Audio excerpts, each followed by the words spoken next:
1997, ekonomi keluarga Dewi berkembang pesat tahun itu.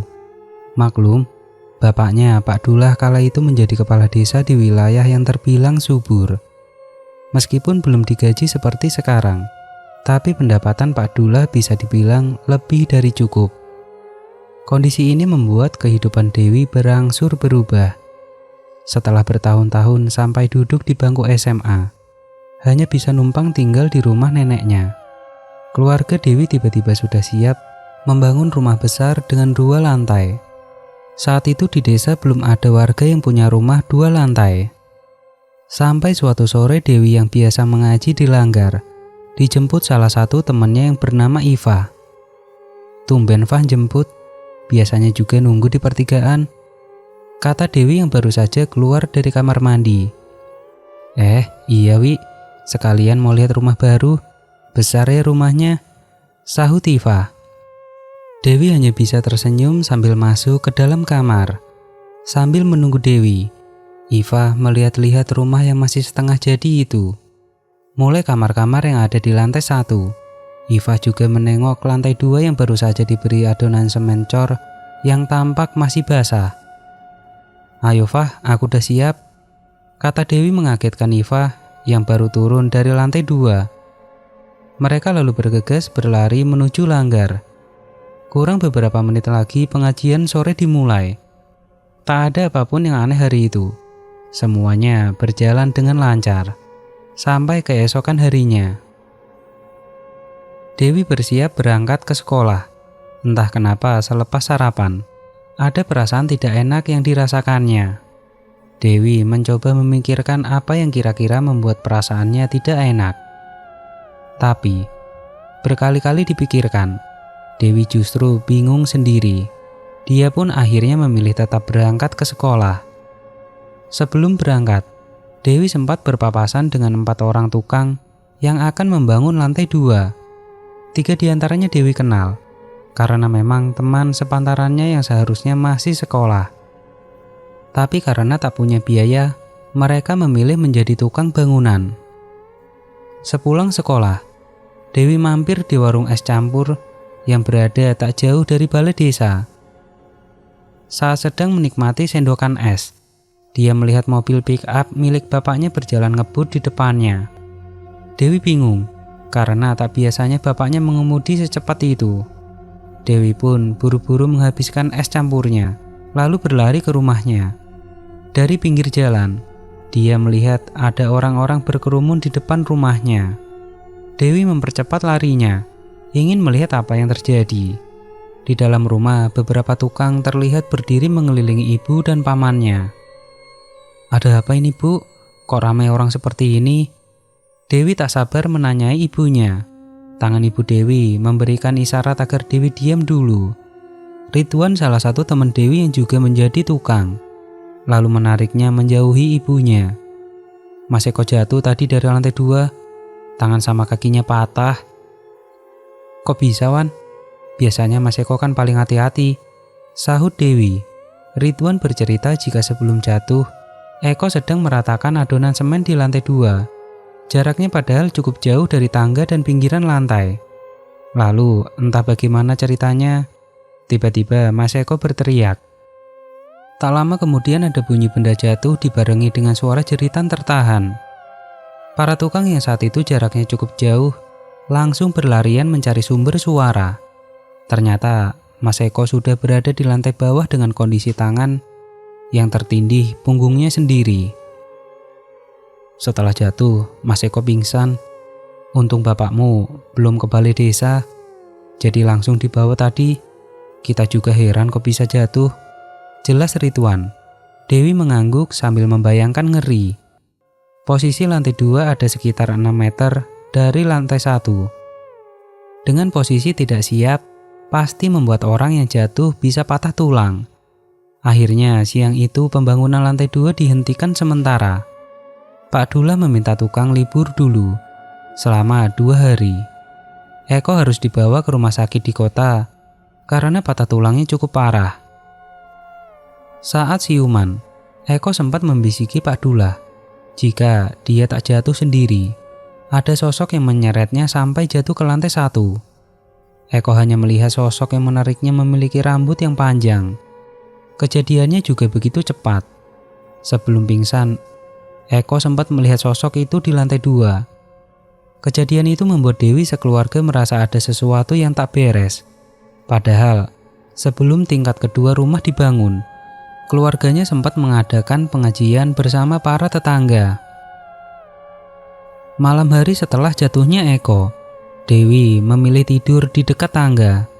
Ibu bersama adiknya tidur di kamar tengah. Di dekat tangga, ada kamar tempat bapaknya tidur dan menyimpan beberapa berkas desa. Karena di dekat tangga hawanya terasa lebih sejuk, Dewi menggelar kasur lantai di sana. Sekitar jam 12:30 malam, Dewi tiba-tiba terbangun. Dia mendengar suara lantai tangga yang ditumbuk berkali-kali. Awalnya Dewi merasa malas untuk bangun.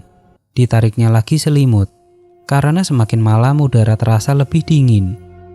Tapi suara lantai itu seolah terus mengganggu.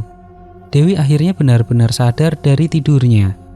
Dia khawatir ada orang yang sedang berniat buruk dan melakukan sesuatu di atap rumah. Duk, duk, duk. Suara itu terdengar semakin jelas. Dewi beranjak dari kasur lantai, lalu merangsut ke arah tangga. Lampu dari ruang tengah tak begitu terang menyinari tangga. Sambil mengucek mata, Dewi mencoba melihat melirik ke bagian lantai 2 yang gelap. Duk, duk, duk. Suara itu terdengar lagi, seperti ada sesuatu yang akan turun dari atas. Dewi merasakan dadanya berdegup, takut melihat apa yang akan turun. Sedetik kemudian, setengah tubuh pocong terlihat jelas turun dari lantai 2. Kainnya lusuh bercampur tanah.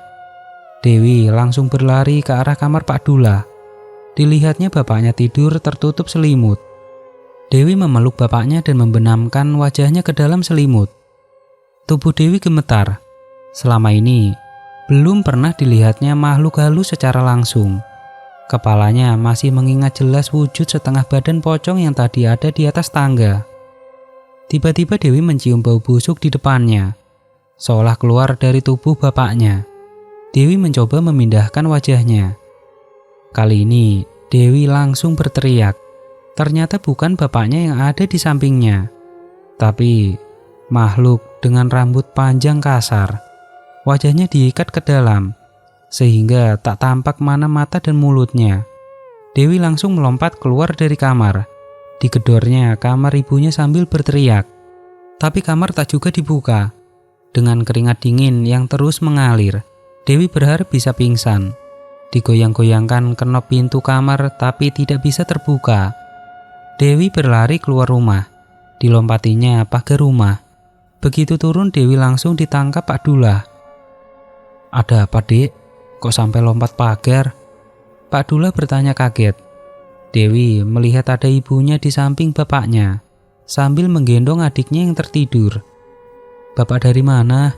Di rumah banyak setan, Pak," kata Dewi sambil mengatur nafas yang masih tidak teratur. Pak Dullah kemudian membuka pagar rumah. Dia masuk ke dalam sambil melihat kamar dan tangga. Tidak ada apa-apa, semuanya kosong. Pak Dullah dan istrinya ternyata baru saja pulang dari balai desa. Dia sengaja tidak membangunkan Dewi, yang sedang tidur nyenyak. "Besok Bapak tanya ke Pak Demu, sekarang istirahat lagi ya." Pak Dullah menyuruh Dewi yang masih terlihat ketakutan masuk lagi di dalam rumah. Dewi melanjutkan tidur bersama ibu dan adiknya.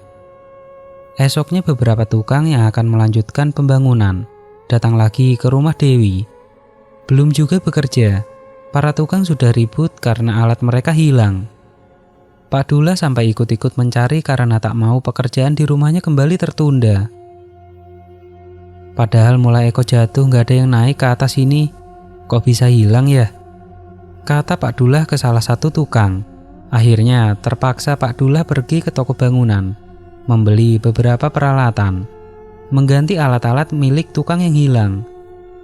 Sore harinya, seperti biasa Dewi pergi ke Langgar untuk mengaji bersama teman-temannya. Kali ini Dewi bangun terlambat, karena kurang tidur malam harinya. Dewi tidur siang sampai sore. Hifah yang biasanya datang menjemput hari itu tak datang.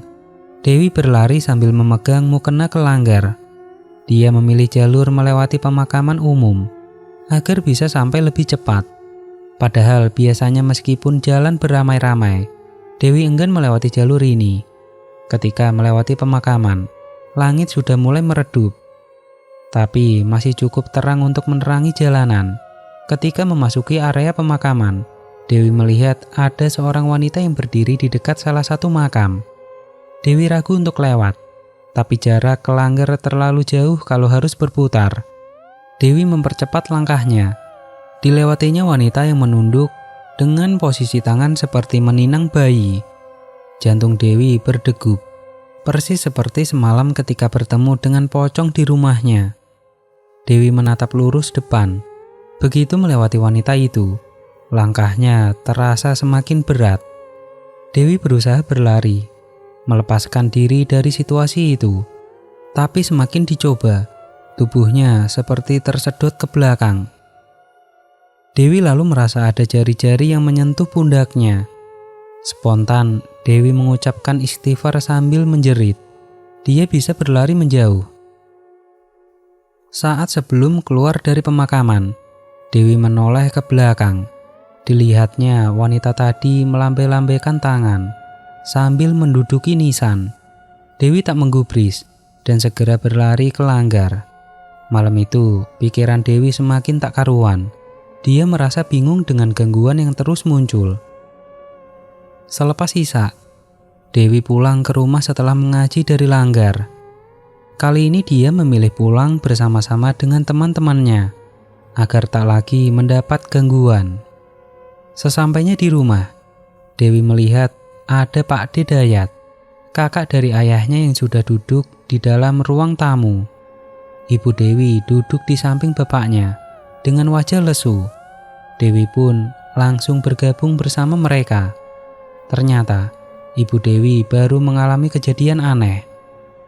Ceritanya selepas maghrib, Ibu Dewi berdandan di dalam kamarnya. Dia duduk di depan meja rias sambil menyisir rambut. Tiba-tiba dia merasa ada benda-benda kecil yang jatuh di kepalanya. Awalnya Ibu Dewi mengabaikan. Dipikirnya hanya butiran pasir atau laron yang tidak sengaja jatuh. Tapi benda-benda kecil itu terus berjatuhan. Ibu Dewi lalu mengambil satu yang tersangkut di rambutnya. Setelah dia mati, ternyata benda kecil itu adalah belatung. Ibu Dewi langsung menengok ke atas, tapi tidak ada apa-apa, hanya langit-langit kosong. Dia kemudian keluar dari kamar, melewati dapur, lalu kamar mandi. Saat melewati dapur, Ibu Dewi membuka selambu berwarna putih yang memisahkan ruang tengah dan dapur. Baru 3 langkah berjalan, Ibu Dewi langsung teringat jika tak pernah ada selambu yang terpasang di lorong pemisah antara ruang tengah dan dapur. Bulu kuduk Ibu Dewi berdiri, kepalanya lalu menoleh ke belakang. Di sanalah dia melihat makhluk itu menempel di tembok seperti cicak. Rambutnya panjang mirip ijuk, dengan baju putih yang lebar. Mata makhluk itu dijahit ke dalam, tapi mulutnya lebar menganga dan meringis ke arah Ibu Dewi. Setelah melihat itu, Ibu Dewi langsung lemas dan pingsan di dapur. Sampai akhirnya Pak Didayat dan Bapak datang. "Aku mau tidur di sini saja, Dul. Pasti ada yang mengganggu. Biar saya atasi," kata Pak Didayat ke Pak Dullah. Bapak dan Ibu Dewi mengangguk bersamaan. Akhirnya malam itu Pak Didayat tidur di rumah Dewi. Dia menggelar kasur di bawah tangga, tepat di tempat Dewi tidur beberapa hari lalu. Dewi memilih tidur bersama ibu dan adiknya di dalam kamar. Semalaman, Dewi berusaha mendengarkan apa yang dilakukan Pak D-nya di luar kamar. Dewi hanya mendengar suara langkah kaki ke atas tangga. Esok paginya, Pak Didayat meminta Pak Dullah memanggil beberapa orang tukang. Ada satu bagian di lantai 2 yang sudah ditandainya dengan tanda dari kapur melingkar. Dewi ikut melihat ke atas apa yang akan dilakukan Pak D-nya. Ternyata tukang-tukang itu diminta membongkar bagian yang ditandai. Mereka harus berusaha payah membongkar beton yang nyaris jadi sempurna. Setelah 2 jam diakali, akhirnya beton itu bisa dikerok. Pak Hidayat menunjukkan kepada Pak Dullah dan Dewi. Samar-samar ada kelopak bunga yang terlihat mengeras di bagian beton itu. Ternyata dari penerawangan Pak Hidayat, ada orang yang sengaja usil menaruh tanah kuburan di adonan cor lantai. Akibatnya lantai 2 rumah Dewi seolah menjadi daya tarik bagi makhluk-makhluk halus. Tapi Pak Hidayat tidak bisa menerka-nerka siapa yang meletakkan tanah kuburan di sana. Dia hanya meminta agar segera diadakan selamatan lagi, agar tempat yang sempat disemburi tanah kuburan itu tak lagi wingit. Sedangkan sisa beton yang sempat diambil, akhirnya dibuang Pak Dullah ke laut.